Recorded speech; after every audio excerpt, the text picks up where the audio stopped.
Hey YouTube, Untamed here. So today I'm excited to share with you that I have finally gotten around to installing the TEIN Flex Z Coilovers that I got for my 2006 Subaru WRX STI here.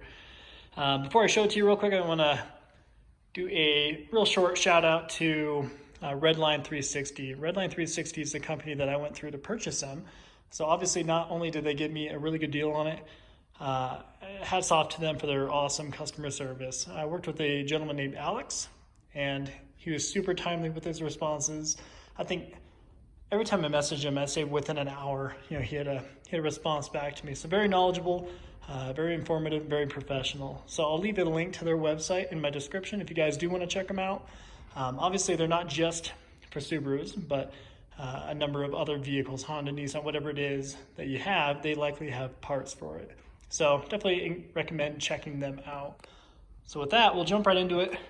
As you can see, the rear of the STI is still jacked up on jack stands, as I purposely paused so I could show you guys what they look like, not just with it completely on the ground. So overall, if you guys have ever installed coilovers, you know that it's really not that difficult of a job. It's just, it can be a little bit tedious is all, especially if you're kind of doing it by yourself. It can be a little bit of an additional headache, but not difficult by any means. The coilovers that were on it were from eBay, so they're relatively cheap. I think they're like $250 to $300 from the previous owner. Hey Duke, hey buddy, what do you think? Anyway, so the previous owner, he was, hats off to him too. He was at least pretty honest about it. He's saying, hey, obviously, I didn't cheap out on anything. Bless you. I didn't cheap out anything on the vehicle, with the exception of the coilovers. The previous owner, he just installed them to see what it would look like. Completely lowered, borderline slam. So it was pretty low when I got it. So he did that, but unfortunately, with cheap coilovers, you begin to notice it really quick. And so they were clunking and popping over every bump. If you turn the wheel like too quickly, it would pop. So they definitely needed to go, as they were not a good representation of what this actual vehicle is and the other modifications on it. So that brought us to getting the TEIN Flex Z Coilovers. So you can get them, the ones I got here, for anywhere from like $750 to $900, really, and I think that goes for all manufacturers, all vehicles. I think that's just kind of like the price for them. Let me see if you can get a look in here. Yeah, you can kind of see it. So they're kind of tucked in there. Really, altogether, it took me, I think, realistically, maybe 3.5 hours altogether. And I think it could be faster, especially if you have a buddy helping you out. I had to tag my wife a couple of times to come give me a hand, especially as I was speeding these up. Let me turn the light on here. You see up there? So as I was speeding them up there, especially for the rear, you do need, I recommend at least having someone kind of come give you a hand so they can catch it up top and then begin threading the bolts on while you're holding it up down here, because they're not necessarily light. Also, if you've ever done a coilover installation, these guys right here, they can be a bit of a pain to break loose, especially if the vehicle that you are working on, or if you're removing the stock suspension, right? So if this is the first time that you're ever removing these bolts right here, they can be quite the chore to break loose, and a few curse words will likely be shared amongst you and whoever's helping you out. So obviously managed to get it on. It was a little bit easier for me, I imagine, just because the previous owner had these guys on it. So because he had already semi-recently put on these guys, they were already kind of busted loose, for lack of better terms. So as you can see, these are pretty gross looking. I'll venture to say one or two of these are completely shot.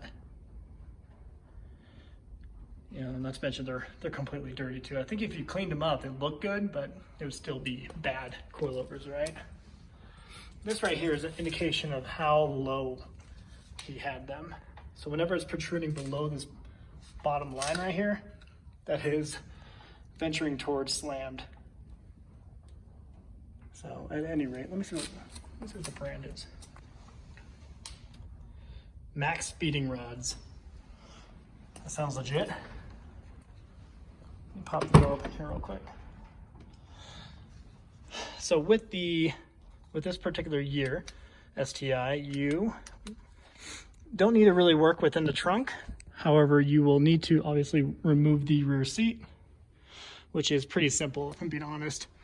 So you got, well, let's see if you can see it. So you got a bolt right there.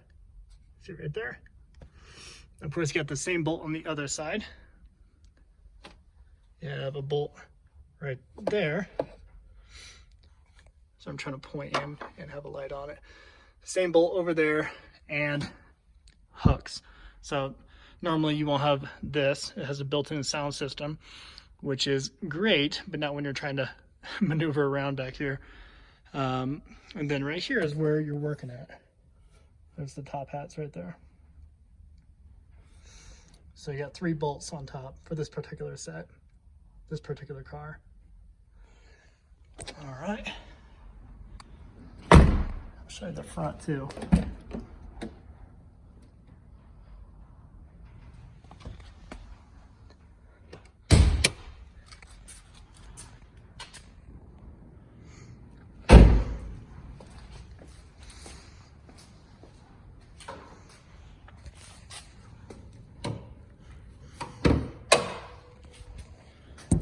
Excuse me as I pop this guy up. All right. So there's the engine bay. Real nice engine, no leaks or anything goofy. So it's always a plus. And here you have it. Here are the top hats, the adjustable camber plates.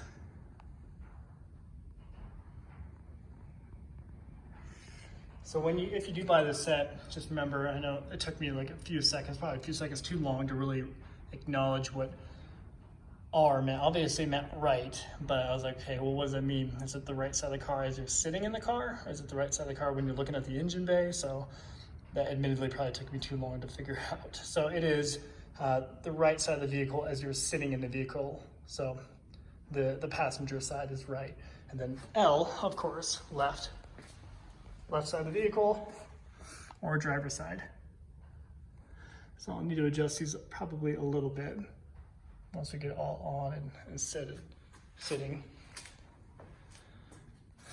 But yeah, well, there you have it. Just wanted to share that with you. Of course, I'll do another video once we do have it on the ground and all the height adjusted appropriately. This is kind of where we're sitting at right now. In the front, obviously it's probably a little lower than what it really is because it's a little bit more of the weight is leaning forward. But I purposely want it to be a smidge higher just so I'm not dragging my mud flaps and I don't have to totally cringe every time I go over a bump. Maybe I'm just getting old, I don't know. But at any rate, I appreciate you guys watching. I know many of you aren't necessarily interested in Subarus, the folks that follow my channel, but I still figured I'd give updates to you guys on this for the few of you that are interested. Let me know if you have any questions. Appreciate you.